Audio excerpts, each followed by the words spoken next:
अस्सलाम वालेकुम, this is Moeed Pirzada in United states. Pakistan में 20 दिसंबर 2023 के दिन का आगाज़ हो चुका है और शायद आप लोग मुझसे इत्तफ़ाक़ करें कि पाकिस्तान की सियासत में जो हलचल है, उसमें जो हरकत है, वो पहले के मुकाबले में उसमें बहुत ज़्यादा तेज़ी आ चुकी है। और उसकी वजह भी समझ आती है कि जो आम इंतखाबात जिनका स्केड्यूल दिया गया है 8 फरवरी 2024 के हवाले से, अब उन्हें 50 दिन से कम का वक़्फ़ा उसके दरमियान रहता है। और इस वक़्त अगले जो 24-36 घंटे हैं, बल्कि यूँ कहिए कि अगले 24 घंटे जो हैं, वो पाकिस्तानी सियासत के हवाले से, पाकिस्तानी इलेक्शन के हवाले से बहुत अहम है। जैसा कि मैं आपको इस वीडियो में एक बार फिर एक्सप्लेन करूँगा, कुछ मैंने पहले भी इसको टच अपॉन किया था पिछले वीलॉग में। लेकिन इससे पहले कि पाकिस्तान की इस अंदरूनी दाखिली डेवलपमेंट की तरफ हम जाएँ, मैं चाहता हूँ कि 1 या 2 कम अज़ कम ऐसी इंटरनेशनल डेवलपमेंट्स हैं, जिनका कुछ ज़िक्र करना बहुत ज़रूरी है। एक का ताल्लुक अफ़गानिस्तान से है, जहाँ अफ़गान तालिबान की हुकूमत ने तीसरी दफ़ा कोशिश की अक़वाम मुत्तहिदा की सीट हासिल करने के लिए, जहाँ ताकि अफ़गान तालिबान और काबुल को एक रिप्रेजेंटेशन मिल सके। लेकिन वो तीसरी जो उनकी एप्लीकेशन थी, उसे भी जो उनकी जिसको क्रेडेंशियल्स कमेटी कहते हैं अक़वाम मुत्तहिदा की, उसने इसको रद्द कर दिया। इसका बड़ा दिलचस्प पहलू ये है, अफ़गान तालिबान जो ये चाहते थे कि सोहेल शाहीन साहब, जो पहले दोहा में अफ़गान तालिबान को रिप्रेजेंट करते रहे हैं, जिनका नाम पाकिस्तान में बहुत फ़ेमिलियर है, उनको ये सीट जो है वो मिल सके। लेकिन वहाँ पर अभी भी फ़ाइक अमाद साहब जो हैं, वो ये सीट हासिल करके बैठे हुए हैं, जो कि अशरफ गनी हुकूमत के एक डिप्लोमेट थे। अब ये जो क्रेडेंशियल्स कमेटी है, इसके वैसे तो मेंबर 9 हैं, लेकिन इसके 3 मेंबर जो हैं, वो बहुत इंटरेस्टिंग बात है कि अमेरिका के अलावा उसमें 1 मेंबर चीन है और 1 मेंबर रूस है। लेकिन तीनों ने एक कंसेंसस उनका था कि अफ़गान तालिबान की हुकूमत जो है, उसने अपनी शराइत पूरी नहीं की और 3 बेसिक कंडीशन हैं, जिन्हें कहा जा रहा है कि पूरा करना है। एक, अफ़गान तालिबान ने ख़वातीन के हकूक़ के हवाले से प्रोग्रेस करनी है, जो ख़ासा लेजिटिमेट डिमांड है। दूसरा ये है कि काबुल के अंदर एक ऑल इंक्लूसिव गवर्नमेंट होनी चाहिए। सिर्फ अफ़गान तालिबान नहीं, बल्कि उसमें बाकी जो धड़े हैं अफ़गानिस्तान की, उनकी उसमें शमूलियत होनी चाहिए, और वो नहीं हो सका। और तीसरी चीज़ ये है कि अफ़गानिस्तान जो है अपनी इंटरनेशनल कमिटमेंट्स और ऑब्लिगेशन जो है उसे पूरा करे। ये जो कमेटी है, क्रेडेंशियल्स कमेटी, इसने ये नोट किया है कि अफ़गान तालिबान की हुकूमत की जो इंटरनेशनल रिकग्निशन है, उसमें कोई खातिर खा इजाफा नहीं हो सका, बल्कि पहले से कमी हो गई है। और एक बहुत बड़ा कंट्री जो पहले अफ़गान तालिबान को कहता था कि सीट उनकी होनी चाहिए अक़वाम मुत्तहिदा के अंदर, वो भी पीछे हट गया है। अब आप बूझो तो जाने कि वो कौन सा इंपॉर्टेंट कंट्री है। उस कंट्री का नाम है पाकिस्तान। तो अब पाकिस्तान भी, उसने अफ़गान तालिबान की हमायत नहीं की अक़वाम मुत्तहिदा में सीट के लिए। इसके साथ ही जो दूसरी इंटरेस्टिंग डेवलपमेंट है, वो ये है कि अब पाकिस्तान का पड़ोसी मुल्क हिंदुस्तान जो है, उसके अफ़गान तालिबान के साथ ताल्लुकात इम्प्रूव होते चले जा रहे हैं। और चंद दिन पहले दिल्ली के अंदर जो अशरफ गनी के ज़माने के डिप्लोमेट्स थे, जो अभी तक बैठे हुए थे 2 बरस से, उन्हें चलता किया गया, धक्का मार के फ़ारिग किया गया। उनकी एक कंप्लेंट भी भारतीय अखबारात में, हिंदुस्तानी अखबारात में छपी थी कि हमें दिल्ली हुकूमत ने अनवेलकम कर दिया है, और वहाँ पर जो उनकी जो एम्बेसी थी अफ़गानिस्तान की, बंद हो गई है। इसका मतलब ये है कि धीरे धीरे, आहिस्ता आहिस्ता दिल्ली सरकार जो है, उसके अफ़गान तालिबान के साथ जो ताल्लुकात हैं, वो ठीक हो रहे हैं। एक ऐसी सिचुएशन में जहाँ पाकिस्तान, जिसने 20-21 बरस तक अफ़गानिस्तान और अफ़गान तालिबान के नाम के ऊपर दुनिया भर की लान तान बर्दाश्त की, गाली खाई, उस पर डबल गेम का इल्ज़ाम लगा, उसके ताल्लुकात जो हैं वो कशीदा से कशीदा होते चले जा रहे हैं। और हिंदुस्तान के ताल्लुकात जो हैं, जो हमेशा ख़राब थे, वो अब अफ़गान तालिबान के साथ उसके ताल्लुकात जो हैं वो इम्प्रूव कर रहे हैं। ये तो हो गई एक रीजनल डेवलपमेंट पाकिस्तान के नेबरहुड की।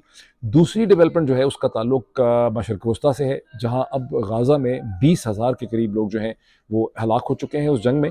लेकिन अब से चंद घंटे पहले हमास के जो पॉलिटिकल अफेयर्स के लीडर हैं, इस्माइल हनैया साहब, वो एक खासा स्ट्रॉन्ग डेलीगेशन लेकर मिस्र पहुँचे हैं। और ये डेलीगेशन जो है, मिस्र दोबारा कोशिश कर रहा है कि यहाँ पर एक इमीडिएट सीज़फायर जो है वो हो सके।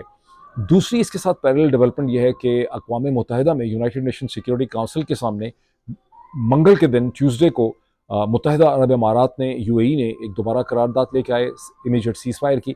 और उस करारदाद में 2 दफ़ा डिस्कशन जो है वो रुक चुकी है। रुकती क्यों है डिस्कशन इसलिए रुक रही है कि अमेरिका मसलसल उस ड्राफ्ट के अंदर तब्दीलियाँ चाहता है, और अमेरिका ने कहा है कि अगर हम चाहते हैं कि इसमें एक रिक्वायर्ड लैंग्वेज हो, ताकि हम कम अज़ कम एब्सटेन कर सकें और हम इसको तीसरी दफ़ा वीटो ना करें।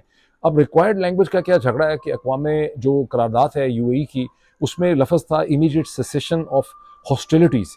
अमेरिका कहता है कि उसको इमीडिएट सेसेशन ऑफ हॉस्टिलिटीज़ के बजाय immediate suspension of hostilities to work toward immediate cessation of hostilities का लफ्ज़ उसमें ऐड किया जाए। और वहाँ पे पता चल रहा है कि अमेरिका का जो वजारत ख़ारजा स्टेट डिपार्टमेंट है वो बड़ा सख्त कोशा है और रो रहे हैं, डिप्लोमेट्स दुहाई दे रहे हैं कि यहाँ पे सीज़ फायर होना चाहिए। लेकिन वाइट हाउस जो है उसको आगे इलेक्शन नज़र आ रहे हैं प्रेसिडेंट बाइडन को, और प्रेसिडेंट बाइडन मसलसल ये चाहते हैं कि कोई ऐसी रेजोल्यूशन जो है वो इख्तियार ना की जाए जिससे कि ताकतवर इसराइली लॉबी जो है वो उनसे नाराज़ हो जाए। बहरहाल ये दोनों मूवमेंट्स हैं, इस्माइल हनैया का इजिप्ट में लैंड करना और सिक्योरिटी काउंसिल के अंदर फिर एक करारदाद का आना, इसका बैकग्राउंड ये है कि पिछले चंद दिनों के अंदर दो ऐसी डेवलपमेंट्स हुई हैं जिसका अमेरिका और इसराइल के ऊपर बहुत ज़्यादा दबाव और प्रेशर पड़ा है। एक तो इसराइल ने अपने ही 3 जो होस्टेजेस थे 7 अक्टूबर के उनको मार डाला फ़लस्तीनी समझ के, अरब समझ के, और उसका बहुत प्रेशर है जिसका बड़ा रद्द-ए-अमल हुआ है इसराइल के अंदर। लेकिन दूसरी सैटरडे को वो डेवलपमेंट है जहां होली फैमिली चर्च में एक माँ और बेटी को इसराइली डिफेंस फोर्सेस के स्नाइपर्स ने मार डाला, जिसके बाद पोप फ्रांसिस ने संडे को जब उन्होंने अपना खिताब किया वेटिकन में, रोम के करीब, तो उन्होंने ये कहा कि ये जंग जो है ये दहशतगर्दी की जंग है, this is a war of terrorism. और ये दोनों डेवलपमेंट्स ऐसी हैं जिनका तल अवीव में भी प्रेशर है और जिनका वाशिंगटन के अंदर भी प्रेशर है। तो आप ये एक्सपेक्ट कर सकते हैं कि अगले 24 घंटों में आपको फिर एक सीज़ फायर होगा। ये सीज़ फायर हफ्ता चलेगा, 10 दिन चलेगा, लेकिन एक सीज़ फायर आपको ज़रूर होगा जिसमें होस्टेज एक्सचेंज वगैरह जो हैं वो हो सकते हैं। अब इन दोनों इंटरनेशनल रीजनल डेवलपमेंट्स के बाद let's go back to Pakistan. Pakistan में अगले 24 घंटे बड़े इंपॉर्टेंट हैं। वजह उसकी आपके सामने है, जिसको मैंने पिछले वीलॉग में भी मैंने डिस्कस किया कि पाकिस्तान में बहुत अनयूजुअल डेवलपमेंट हुई है कि 4 वकला की जो बड़ी तंजीमें हैं, एसोसिएशंस हैं, आप उनको बार एसोसिएशंस कह सकते हैं, supreme court bar association, Pakistan bar council जिसको कहा जाता है कि सबसे बड़ी तंजीम है, पंजाब बार काउंसिल, और उसके अलावा Sindh high court bar association, इन चारों ने एक ही दिन में 19 दिसंबर को अपनी प्रेस रिलीजेज इशू की हैं जिसमें इन्होंने ये मुतालबा किया कि चीफ इलेक्शन कमिश्नर जनाब राजा सिकंदर सुल्तान साहब को मुस्ताफ़ी हो जाना चाहिए बिकॉज वो बड़े नाकाम हो गए। लेकिन जो उन्होंने उसमें उज़र दिए हैं, जो एक्सक्यूज़ दिए हैं, वो बहुत ही अनइम्प्रेसिव हैं। ये वैसे तो चीफ इलेक्शन कमिश्नर को बड़े मकबूल नहीं है हमारे पॉइंट ऑफ व्यू से, और आप इस चीज़ पे गौर कीजिए कि अच्छा पहले इस चीज़ पे गौर करें कि गुज़िश्ता 20-25 बरस में जो रबा सदी गुजरी है, क्वार्टर सेंचुरी, उसमें कभी एक भी दफ़ा ऐसा नहीं हुआ। पाकिस्तान में बड़े बड़े तूफ़ान आए, constitutional crisis, legal crisis, military हुकूमतें, पता नहीं क्या कुछ हुआ। सिर्फ पिछले 20 महीने पे अगर आप नज़र दौड़ाएँ तो 20 महीनों में पंजाब और खैबर पख्तूनख्वा में जो इलेक्शन होने थे वो नहीं हुए। खैबर पख्तूनख्वा के गवर्नर ने कभी इलेक्शन की तारीख नहीं दी, प्रेसिडेंट ऑफ पाकिस्तान ने तारीख दी, उस पर अमल नहीं हुआ। सुप्रीम कोर्ट ऑफ पाकिस्तान ने पंजाब में इलेक्शन करने की बात की, उसको फारग कर दिया गया। सुप्रीम कोर्ट के अहकामात की खुल्लम खुला खिलाफ वर्जी की गई। इमरान खान के ऊपर कातलाना हमला हो गया, शहीद अरशद शरीफ को कीनिया में कत्ल कर दिया गया। पाकिस्तान में पहली दफ़ा जो ख़वातीन हैं उनके साथ जिस किस्म का सलूक, खदीजा शाह, सनम जावेद, डॉक्टर यास्मीन राशिद, मई 9 के बाद हज़ारों लोगों की गिरफ्तारी। लेकिन इन तमाम वाक़यात के होने के बावजूद जो इंतहाई डिस्टर्बिंग वाक़यात हैं जिसमें पाकिस्तान के आइन को पामाल किया गया, सुप्रीम कोर्ट के अहकामात को मानने से इनकार कर दिया गया, कानून की धिज्जियाँ उड़ा के रख दी गई, इंतज़ामिया ने अदालतों को मानने से इनकार कर दिया, हाई कोर्ट से लोग रिलीज़ होते थे, बाहर गिरफ्तार हो जाते थे, सियासी लीडरों को मार पीट के सियासी जमातों में उनकी सियासी वफादारियाँ तब्दील कर दी गई, लोग अगवा हुए, अगवा के बाद टेलीविज़न प्रोग्राम्स में आके कन्फेशनल स्टेटमेंट्स उनकी हुई। तो इतना कुछ हो गया, लेकिन पाकिस्तान की जो 4 वकला की बड़ी तंजीमें हैं, supreme court bar association, Pakistan bar council, Punjab bar council और Sindh high court bar association, कभी एक भी दफ़ा ऐसा मौका नहीं आया कि किसी एक दिन में इन चारों का किसी एक नुक्ते के ऊपर इत्तफाक हुआ हो और इन्होंने इस किस्म की प्रेस रिलीज जो है इशू की हो। तो ऐसा तो कभी हुआ नहीं। अच्छा, फिर आप ये देखें कि इन्होंने जो उज़र दिए हैं, इनके उज़र बड़े अजीब व गरीब हैं। ये कहते हैं कि जेहलम का जो डिस्ट्रिक्ट है उसकी आबादी जो है वो निस्बतन थोड़ी सी ही ज़्यादा है हाफिज़ाबाद से। हाफिज़ाबाद की आबादी कोई कह रहे हैं कि 13,20,000 है, जबकि जेहलम की आबादी जो है वो 13,80,000 है। लेकिन जेहलम को 2 सीटें दे दी गई हैं, हाफिज़ाबाद को 1 सीट दी गई है। इसी तरह यह है कि रावलपिंडी डिवीज़न जो है उसकी आबादी गुजरांवाला डिवीज़न से कम है, लेकिन रावलपिंडी को गुजरांवाला से ज़्यादा सीटें मिल गई हैं। तो इनकी तो करेक्शन भी हो सकती थी, लेकिन वो कह रहे हैं कि चीफ इलेक्शन कमिश्नर जो है उनको रिज़ाइन कर देना चाहिए, उनका जो है वो लेवल ऑफ ट्रस्ट नहीं। इन्होंने बिल्कुल इस चीज़ का यानी कोई इशारा नहीं किया कि चीफ इलेक्शन कमिश्नर और इलेक्शन कमिश्नर ऑफ पाकिस्तान जो है उसने सबसे बड़ी सियासी जमात जो है उसका क्या हशर किया हुआ है। यानी आप 2-3 चीज़ों में एग्जांपल्स आपके सामने रखता हूँ कि इलेक्शन कमीशन जो है उसने 3 तो केसेस किए हुए हैं तहरीक इंसाफ के ऊपर। एक केस तो उन्होंने तोशाखाने का किया जिसमें इमरान खान की डिस्क्वालिफिकेशन हुई है। एक केस उन्होंने इमरान खान के ऊपर और फवाद चौधरी के ऊपर कंटेम्प्ट का किया हुआ है, जिसकी अभी भी प्रोसीडिंग मुसलसल चल रही है, अभी तक फर्द जुर्म उसकी आयद नहीं हो पाई। उन्होंने तहरीक इंसाफ के इंट्रा पार्टी इलेक्शन को 2 दफ़ा चैलेंज कर दिया है। वो तहरीक इंसाफ का जो इलेक्शन का सिंबल है बल्ला, उसको छीनने की कोशिश कर रहे हैं। तो इलेक्शन कमीशन ने कि अगर बुनियादी तौर पे उसकी आप बेकायदियाँ देखें या उसका आप इरेगुलरिटीज़ देखें, वो तो ये हैं, लेकिन ये जो तंजीमें हैं वकला की, उनको इस चीज़ से कोई कंसर्न नहीं है। उनके कंसर्न्स जो हैं वो बहुत ही जाली और आर्टिफिशियल जो हैं वो लग रहे हैं।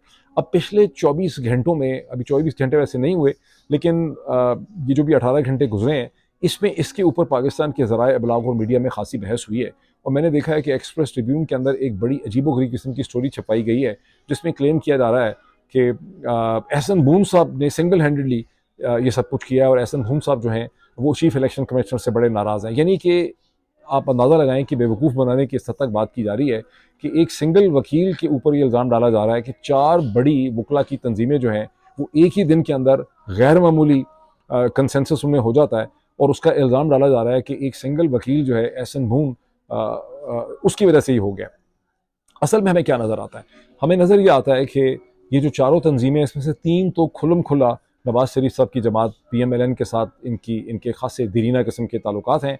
सुप्रीम कोर्ट बार सबसे पहले देखें Pakistan bar council. Pakistan bar council में पाशा साहब और हारून रशीद साहब जो हैं, उनका बड़ा गहरा ताल्लुक है नून लीग के साथ। गुज़श्ता 20 महीनों में सुप्रीम कोर्ट में उनकी जो भी पोजीशंस आती रही हैं, मुख्तलिफ स्टेजेस पे, टेलीविजन प्रोग्राम्स में उनकी क्या पोजीशंस आई हैं, वहाँ क्लियरली आपको एक एफिलिएशन नज़र आती है, कुर्बत नज़र आती है उनको नवाज शरीफ साहब की पार्टी के साथ उनकी। और अभी हाल ही में जो इलेक्शन हुए हैं सुप्रीम कोर्ट बार एसोसिएशन के, जहाँ प्रोफेशनल ग्रुप हामिद खान साहब का हार गया, और जहाँ पे शौकत शहजाद साहब जो हैं अब उसको लीड कर रहे हैं, जो कि इंडिपेंडेंट ग्रुप के हैं, जो अस्मा जहांगीर ग्रुप है, वो ज़ाहिर है उनका नून लीग से बड़ा गहरा ताल्लुक है। यही सूरत हाल पंजाब बार काउंसिल की भी है। तो एक आम तासुर इससे ये उभरता है कि नवाज शरीफ साहब जो हैं वो तो इलेक्शन से दौड़ना चाहते हैं, और नवाज शरीफ साहब ने इन वकला की तंजीमों को इस्तेमाल किया है ताकि एक ऐसा कॉन्स्टिट्यूशनल क्राइसिस खड़ा किया जा सके जिसमें चीफ इलेक्शन कमिश्नर जो है अगर वो रिज़ाइन कर दें तो ज़ाहिर क्राइसिस बन जाएगा। फिर उनको कौन रिप्लेस करेगा, फिर सुप्रीम कोर्ट क्या करेगी, फिर नया जो चीफ इलेक्शन कमिश्नर, पहले उसको आने में कितने दिन लगेंगे, जब वो आएगा तो वो आके कहेगा अब तो बड़ा डिले हो गया, मुझे समझ ही नहीं आ रही, मैं right left up and down देख रहा हूँ कि मैं क्या करूँ। तो इलेक्शन को डिले करने का एक जवाब जो है वो पूरा हो जाएगा। लेकिन जो चीज़ इसमें मौमा है वो 2 चीज़ों का मौमा है कि Sindh high court bar association fit नहीं होती नवाज शरीफ साहब के पैराडाइम के अंदर, और वहाँ तो पीपल्स पार्टी का आपको इन्फ्लुएंस नज़र आता है। तो फिर इसका क्या मतलब है कि नवाज शरीफ और आसिफ अली जरदारी दोनों ही नहीं चाह रहे कि इलेक्शन हो, दोनों ही चाह रहे हैं कि इलेक्शन डिले हो। फिर क्वेश्चन ये आ जाता है कि इसमें पाकिस्तान की इस्टेब्लिशमेंट जो है उसका क्या रोल है। बिकॉज पिछले हफ्ते हमने देखा 2 पाकिस्तान की जो हाई कोर्ट्स हैं, लाहौर हाई कोर्ट और बलोचिस्तान हाई कोर्ट, दोनों ने ऐसे वर्डिक्ट्स दिए, ऐसे डिसीजन दिए जो इलेक्शन के इल्तवा का बायस बन सकते थे। लाहौर हाई कोर्ट वाला डिसीजन, दोनों ही वैसे, बलोचिस्तान हाई कोर्ट आपको पता है वहाँ पे इस्टेब्लिशमेंट का बहुत असर रसूख है, लेकिन और वहाँ पर PB1 और PB2 का डिलिमिटेशन का एक मसला खड़ा किया गया। दूसरा इशू जो है वो लाहौर हाई कोर्ट में बाकर नजफी साहब जो हैं, कोई किसी ने कभी ये इल्ज़ाम, सभी समझते हैं कि बाकर नजफी साहब जो हैं वो इस्टेब्लिशमेंट के बहुत करीब रहे हैं, इस्टेब्लिशमेंट के उनके साथ बहुत दीरीना ताल्लुकात हैं, बड़ा लेवल ऑफ ट्रस्ट है, बड़ी कॉपरेशन वो करते हैं इस्टेब्लिशमेंट के साथ। और कभी किसी ने भूल के भी ये इल्ज़ाम नहीं लगाया कि जस्टिस बाकर नजफी जो हैं वो नवाज शरीफ साहब के सपोर्टर हैं या PMLN के सपोर्टर हैं। और जस्टिस बाकर नजफी साहब ने PTI की एक पिटिशन के ऊपर एक डिसीजन दिया जिसकी अगर इम्प्लीमेंटेशन को सिंध सुप्रीम कोर्ट ना रोकती तो वो भी बेसिस बन सकता था इलेक्शन के इल्तवा का। अच्छा, उसके ऊपर जो बहस हुई सुप्रीम कोर्ट ने दोनों ही जो ये वर्डिक्ट थे, बलोचिस्तान हाई कोर्ट के भी और लाहौर हाई कोर्ट के भी, इनको सुप्रीम कोर्ट ने सस्पेंड कर दिया, इनको इनवैलिड करार दे दिया, रोक दिया इनको। और उसके नतीजे में सुप्रीम कोर्ट ने गुज़श्ता 48 घंटे में एक फ़ैसला किया, जहाँ सुप्रीम कोर्ट ने कहा कि जब एक दफ़ा इलेक्शन का स्केड्यूल आ जाता है तो उसके बाद उसमें डिलिमिटेशन की कोई एतराज़ात जो हैं वो नहीं हो सकते। उससे तासर ये उभरता है कि कम से कम काजी फ़ायज़ ईसा साहब और उनके ब्रदर जजेस जो हैं, एक चीज़ के ऊपर उनका कंसेंसस है कि हमने 8 फरवरी के इंतखाबात को किसी भी सूरत में रुकने नहीं देना है। और सुप्रीम कोर्ट ने उसके बारे में ये भी कहा कि हमें बड़ी हैरानगी है, सरदार तारिक मसूद साहब ने भी कहा, मंसूर अली शाह साहब ने भी कहा कि हम बहुत हैरान हैं कि बार बार जो हैं इलेक्शन के इल्तवा की दरख्वास्तें या ख्वाहिशात जो हैं वो हमारे सामने क्यों आ रही हैं। लेकिन अब इस स्टेज पे होगा क्या? देखिए, एक बात बहुत समझने वाली है कि राजा सिकंदर सुल्तान साहब चीफ इलेक्शन कमिश्नर की पोजीशन कॉन्स्टिट्यूशनल है। बार एसोसिएशंस के धमकाने पे या डिमांड करने पे राजा सिकंदर सुल्तान साहब जो हैं वो रिज़ाइन कभी उनकी वजह नहीं बनती रिज़ाइन करने की। और वैसे भी राजा सिकंदर सुल्तान साहब को इतने सेंसिटिव नहीं है, इतनी उनकी कोई इतनी उनको सेंसिटिव खाल उनकी नहीं है, इतनी कच्ची उनकी खाल उनकी नहीं है, कमज़ोर किस्म की, कि वो किसी की तनकीद के ऊपर, अगर वो तनकीद के ऊपर ढेर होने वाले होते तो फिर तो गुज़िश्ता 20 महीनों में या 2 सालों में उनके ऊपर तहरीक इंसाफ के लोगों ने ताबड़तोड़ हमले किए हैं, वकला ने बड़ी बातें की हैं, वीलॉगर्स ने बड़ी बातें की हैं, टेलीविज़न चैनल्स ने उनको बहुत तनकीद का निशाना बनाया, हज़ारों लोग ट्विटर पे, सैकड़ों लोग सियासतदान उनके खिलाफ बोलते रहे।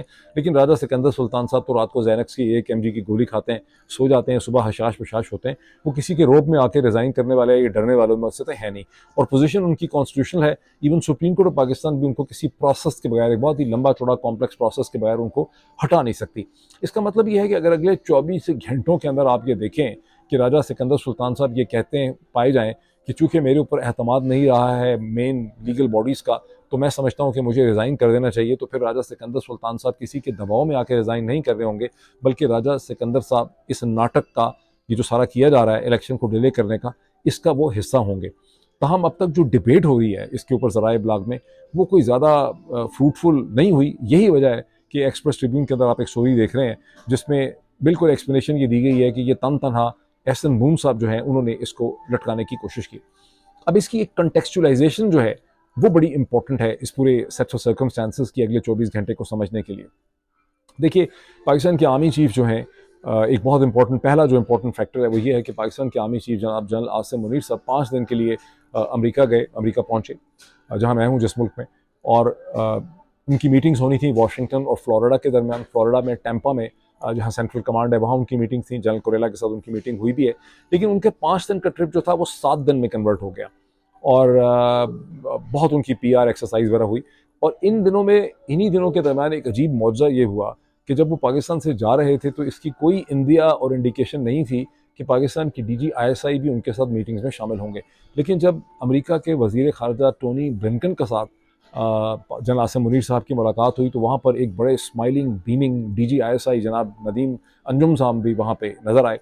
अब इसके बारे में लोगों की स्पेकुलेशन ये है कि नदीम अंजुम साहब जो हैं, ये बिलावल भुट्टो की फरमाइश के ऊपर और पीपल्स पार्टी की फरमाइश के ऊपर टोनी ब्लिंकन ने उनको एकोमोडेट किया इस चीज़ के अंदर। इसके साथ दूसरा फैक्टर ये है कि एक आम तासुर ये है कि सिस्टम का झुकाव जो है गुज़िश्ता चंद हफ्तों में, वो एक बार फिर पीपल्स पार्टी की तरफ उसका झुकाव जो है वो बढ़ता चला जा रहा है। उसकी एक एविडेंस तो यही मुलाकात है जहाँ पे नदीम अंजुम साहब जो हैं वो टोनी ब्लिंकन के साथ आपको स्माइलिंग बीमिंग नज़र आते हैं।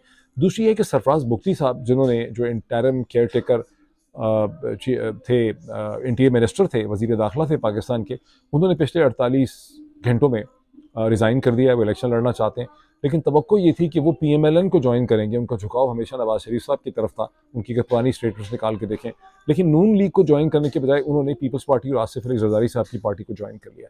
ये दो चीज़ें जो हैं हमारे सामने आती हैं। तीसरी जिसको लोग बहुत अहमियत दे रहे हैं वो ये है कि गुज़िश्ता चंद दिनों में सुप्रीम कोर्ट ऑफ पाकिस्तान का चीफ जस्टिस ऑफ पाकिस्तान जनाब काजी फायज़ ईसा साहब का भुट्टो रेफरेंस को, जो जरदारी साहब का 2011 का रेफरेंस था, उसको उन्होंने टेकअप कर लिया है। 9 मेंबर का एक बेंच बना दिया है उन्होंने। बिलावल भुट्टो उसका बार बार जिक्र कर रहे हैं, और एक आम तवक्को यही है कि वहाँ पर जुल्फ़िकार अली भुट्टो को सुप्रीम कोर्ट एग्जॉनरेट करेगी, और ये कहा जाएगा कि 1979 का जो सुप्रीम कोर्ट ऑफ पाकिस्तान का डिसीजन था, जहाँ लाहौर हाई कोर्ट की कैपिटल पनिशमेंट को सुप्रीम कोर्ट ऑफ पाकिस्तान के 5 मेंबर बेंच ने उसको अपहोल्ड किया था। मेरा ख्याल 5 मेंबर ही था उसमें, ये 7 मेंबर था, 7 मेंबर मेरा ख्याल बेंच था। तो उस डिसीजन को वो कानूनी तौर पे, आईनी तौर पे वो डिसीजन जो है सुप्रीम कोर्ट का, उसको गलत करार दे दिया जाएगा, और अब उसकी अगली प्रोसीडिंग जो है वो जनवरी में होनी है। और जब ऐसा रिजल्ट आएगा सुप्रीम कोर्ट की तरफ से, तो पीपल्स पार्टी की मकबूलियत में फ़ायदा होगा, उसको एक पॉलिटिकल एडवांटेज जो है वो यहाँ पे मिलेगा। थोड़ा सा फ़ायदा वैसे इमरान खान को भी होगा, क्योंकि आम तवक्को ये है कि साइफर केस में जनवरी में ही इमरान खान को भी कैपिटल पनिशमेंट जो है वो मिल सकती है।